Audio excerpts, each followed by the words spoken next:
Okay, so since I can't move without waking the angels, I figured I'd share my birth stories. Can't do anything else, and everyone loves a good birth story, and I love telling my birth stories. So with my eldest, she's 18 months old. She was born with one kidney and a dermal cyst that she had removed. It was just a cosmetic surgery. Very simple and easy, and the kidney just never grew, and just not an issue, just no damaging her good kidney. Her pregnancy was hard and difficult and painful, and I was preeclamptic at the end. My hands swelled up like a balloon, my feet swelled up like a balloon. I looked like a Wall-E human, where I was just a balloon, and my fingers and toes disappeared. You couldn't even find them because I was so fat and swollen. And she had to be induced. They let me go 40 weeks because I wasn't really bad on the preeclamptic scale, but I was still like right on the edge there, so they let me go 40, but they wouldn't let me go past, so I had to get induction. And they put me on Pitocin, and then they put this ball and cord thing inside of me in between her head and cervix to help inflate it and open it up more. And that was interesting. So I had to have this thing in me until it fell out, which was about, I can't remember if it was like 4, 5, 6 centimeters, I think. I can't remember, but they just kind of blow it up and then they tug on it until it finally goes out. So I started her induction at 10, and then about 10 hours in, I got a morphine drip. So I had a tube between my head and my cervix, her head and my cervix, and I had a Pitocin drip, a morphine drip, and a blood pressure measurer. So anytime I had to go to the bathroom, I had to bring all these cords. I'd had to unplug some of them, wrap them around my neck, go to the bathroom, drag the liquid stuff in, try to close the door as much as I could, go pee and try not to make a mess, and then go plug everything else back in.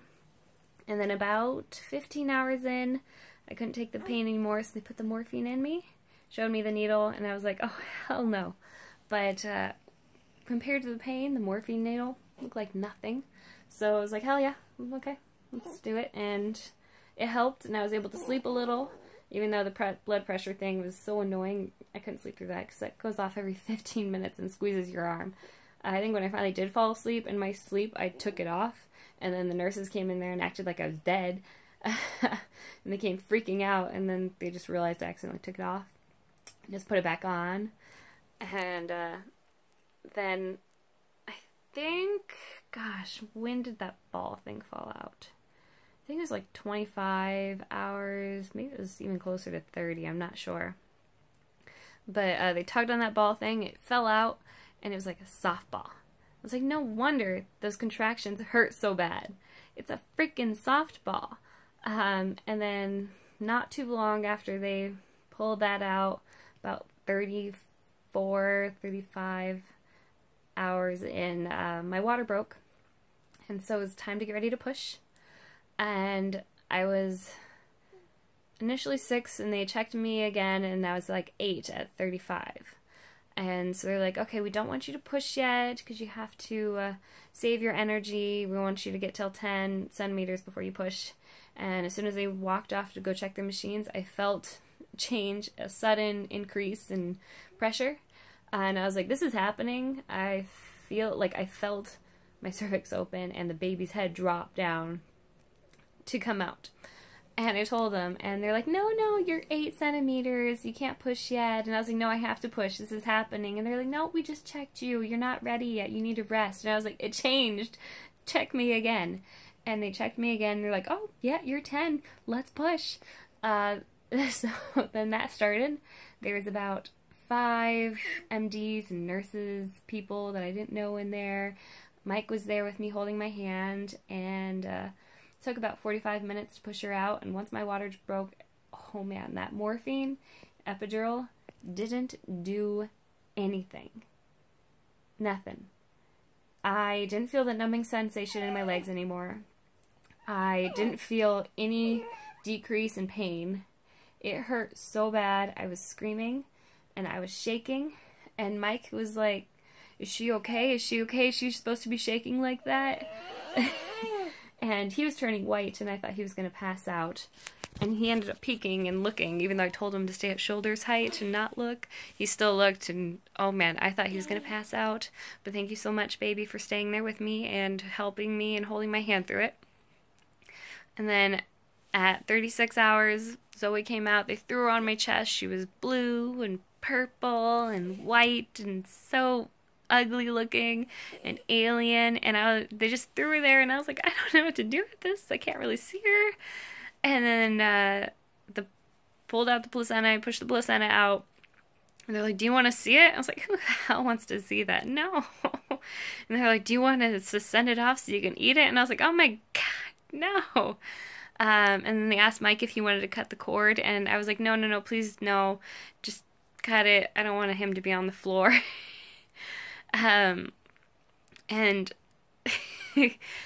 And then while I was holding Zoey and I was just kind of looking at her and the nurses were doing whatever they were doing, all of a sudden I felt a sharp pain. And they were sewing up my, I had rug burn down there.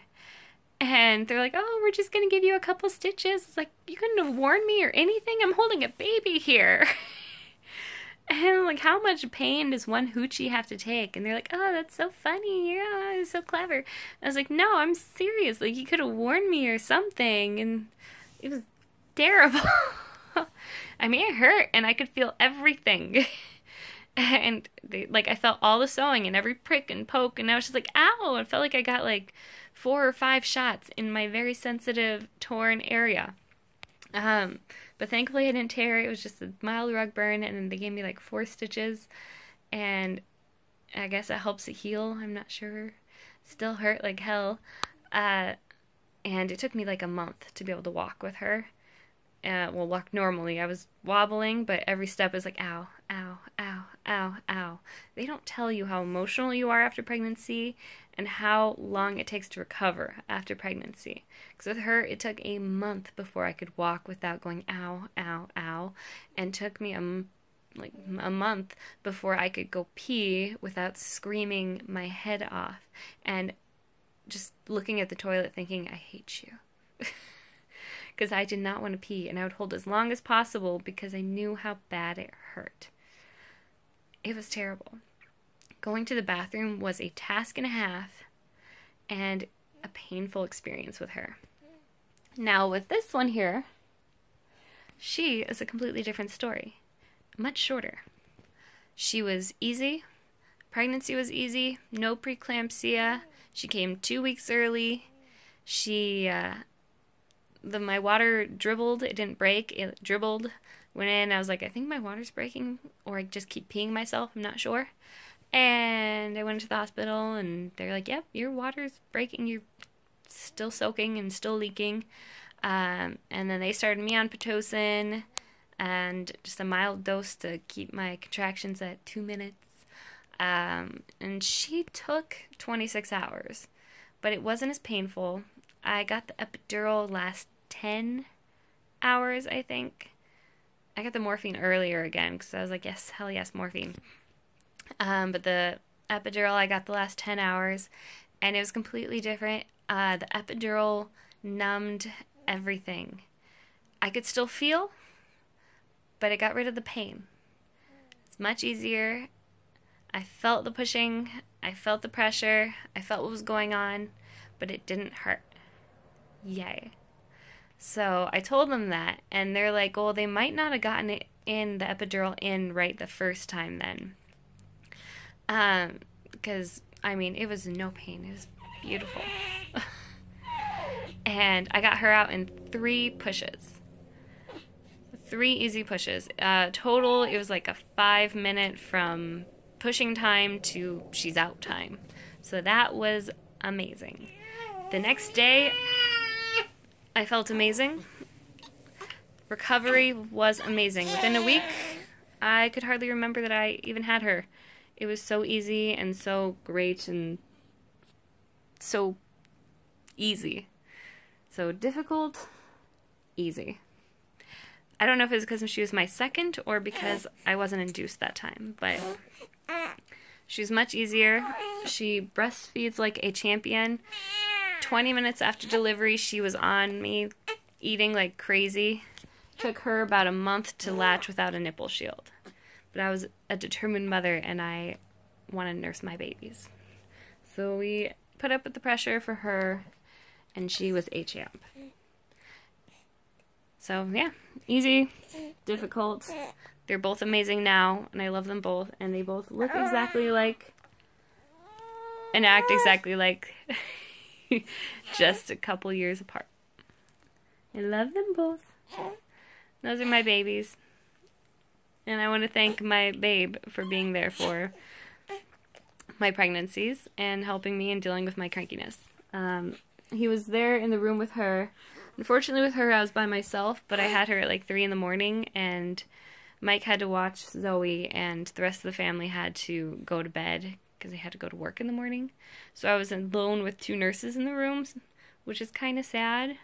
But at the same time, it was fine. I got to spend like 4 hours with just me and her, where initially with Zoey, everyone is in the room like an hour after, and I was just like, I want to just hold my baby, and everyone else is holding her first.